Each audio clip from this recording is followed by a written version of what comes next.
Propositional logic dengan subtopiknya deductive system. Kita akan mempelajari dua hal, yaitu Gensen yang akan dibahas pada bagian pertama dan Hilbert system yang akan kita bahas pada bagian kedua di video ini.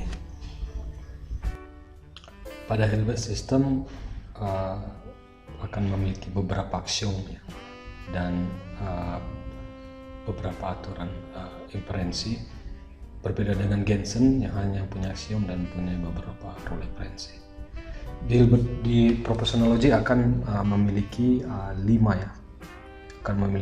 aksiom, aksiom 1 sampai 5, di mana aksiom 1 sampai 3 ini sama dengan yang di propositional logic.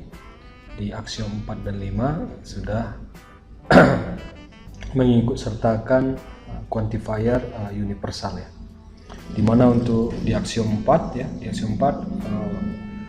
beri variabelnya x, dan di aksiom 5 beri variabelnya x di bx maksudnya, dan di variabel 4 beri aksiomnya di ax. Kemudian aturan inferensi yang digunakan adalah dua, satu modus ponens dan satu generalisasi. Modus ponens ini bentuknya seperti ini jika A maka B proof, A proof maka dapat disimpulkan B itu proof. Sedangkan generalisasi adalah jika ada predikat A dengan konstanta A, maka dapat digeneralisasi menjadi universal AX predikat AX variabel X. Ini dua rule inference yang akan digunakan di sistem Hilbert di first order logic. Kemudian ini generalisasi juga Jadi kalau ada predikat A ada konstanta A, maka dapat disimpulkan universal X predikat A variabel X dan ini terbukti di U ini terbukti di U. Kemudian di Hilbert juga kita bisa gunakan deduksi jika O union A ini sudah terbukti dan terbukti di B, maka kita bisa mendeduksi ini menjadi A maka B. Nah, ini aturan deduksi bisa kita juga gunakan juga di sini. Baik, kita akan membuktikan formula berikut yang di sini disebut sebagai teorema 8.14 ini berdasarkan buku Benari yang harus kita buktikan adalah predikat A konstanta A, maka eksistensial X predikat AX. Jadi di sini kita akan menggunakan aksiom yang keempat dari Gensen. Kemudian kita akan menggunakan formula kontrapositif yang ini adalah kontrapositif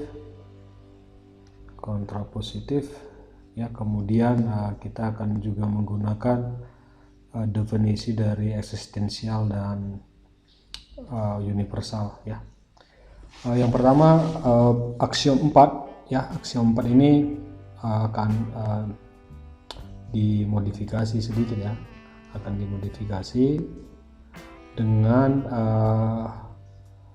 memberikan tanda negasi di depan dari predikatnya karena ini negasi, maka saya bisa buat di sini adalah negasi dari predikat A, sehingga ini kita gunakan sebagai proof untuk baris pertama aksiom 4. Kemudian kita akan menggunakan kontrapositif ya. Kontrapositif dari persamaan yang pertama ya. Kontrapositif itu A maka B itu ekuivalen dengan negasi B maka negasi A. Jadi dari yang pertama ini ya, ini dinegasikan ya. Jadi negasi dari negasi A, konstanta A itu adalah predikat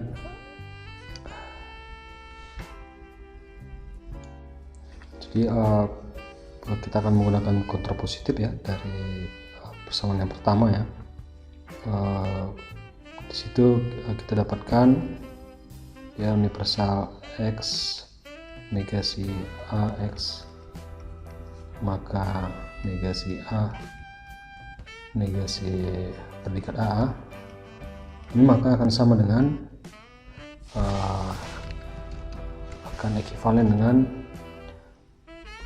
ini dinegasikan ya, dinegasikan jadi negasi dari negasi A ekuivalensi A maka negasi dari universal X negasi AX ya, AX ini maknanya saya salah yang di sini ya. Kemudian ini kalau kita sederhanakan lagi maka negasi-negasi adalah A negasi A maka negasi AX ya negasi A universal X negasi X ya, ini yang akan digunakan sebagai formula di baris yang kedua ya kita peroleh. Nah kemudian yang ketiga kita gunakan definisi dari eksistensial ya. Jadi negasi dari negasi universal X negasi predikat X itu sama dengan universal X AX ya. Jadi dari definisi yang ini ya kita gunakan definisi yang ini.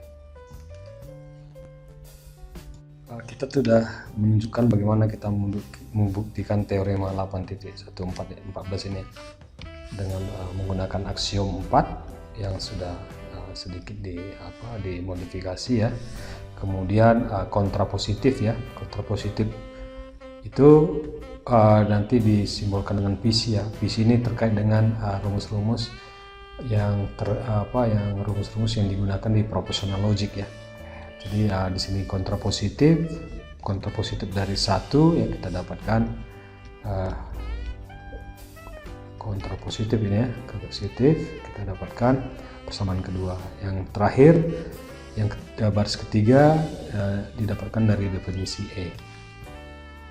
Baik, berikutnya kita akan membuktikan teorema 8.15 ya, membuktikan formula ini universal X predikat AX maka eksistensial X AX ya, ini akan kita buktikan. Di sini kita akan menggunakan asumsi ya, satu asumsi, kemudian ada aksiom, kita akan pakai aksiom, kemudian teorema 81.4 ya yang sudah kita buktikan sebelumnya ya, kemudian memakai modus ponen, dan yang terakhir deduksi ya, deduksi yang ini. Jadi kalau terbukti U union A itu benar dan B benar, maka A maka B itu benar. Nah, kita akan pakai deduksi. Yang pertama asumsi ya, asumsi yang dipakai ini diberikan adalah universal X AX ini adalah diasumsikan sudah benar ya. Kemudian universal X AX juga sudah benar. Kemudian digunakan aksiom 4 ya, aksiom 4 yang ini. Jadi aksiom 4 ini universal X AX maka A konstanta A. Kemudian kita juga memiliki dari asumsi ya, dari asumsi kita memiliki AX ya. Nah, dari aksiom 4 ini dan asumsi kita bisa menggunakan modus Ponen ya, modus Ponen. Ya, modus Ponen yang kita gunakan adalah ya ini tadi kelewat ya, ini maksudnya modus Ponen yang akan kita gunakan ya, modus Ponen. Jadi dari sini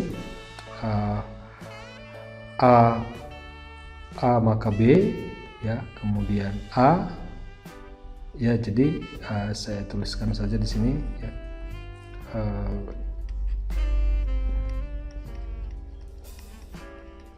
Ini proof ya, kemudian ini proof ya. A maka predikat A dari A predikat AX, maka A predikat A dan AX predikat AX, maka dengan modus Ponen dapat kita simpulkan adalah terbukti predikat A konstanta A ya. Jadi ini kita peroleh. Nah, ini yang kita dapatkan di baris kedua ya, predikat A konstanta A. Kemudian teorema 814. Nah, ini yang di pembahasan contoh sebelumnya sudah kita bahas, itu sudah terbukti benar, jadi kita langsung gunakan. Kemudian modus Ponen 2 dan 3 ya, modus Ponen 2 dan 3 ya, jadi kalau kita lihat di sini 2 dan 3 ini akan digunakan ya, kita akan gunakan itu ya. Jadi kalau kita bisa tuliskan ya 2 dan 3 ya, 2 dan 3, maka A negasi predikat A konstanta A, maka ekstensial X AX ya.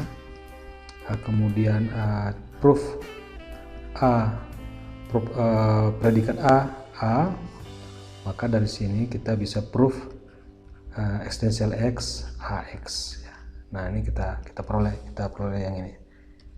Baik, kemudian dari baris 4 kita akan dapatkan baris 5 dengan menggunakan deduksi ya. Jadi kalau kita kita tuliskan itu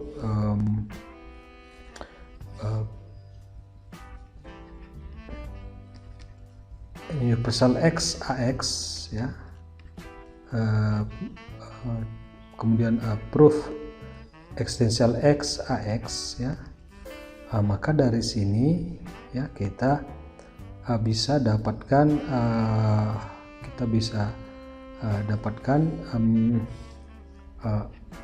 universal X ya, predikat X, maka eksistensial X AX ya, sehingga ini menjadi ya kesimpulannya untuk baris kelima ya. Kita sudah membuktikan bagaimana teorema 815 ini ya, kita buktikan dia sampai dia proof ya, menggunakan asumsi, aksiom, teorema, kemudian menggunakan modus Ponen, dan yang terakhir deduksi.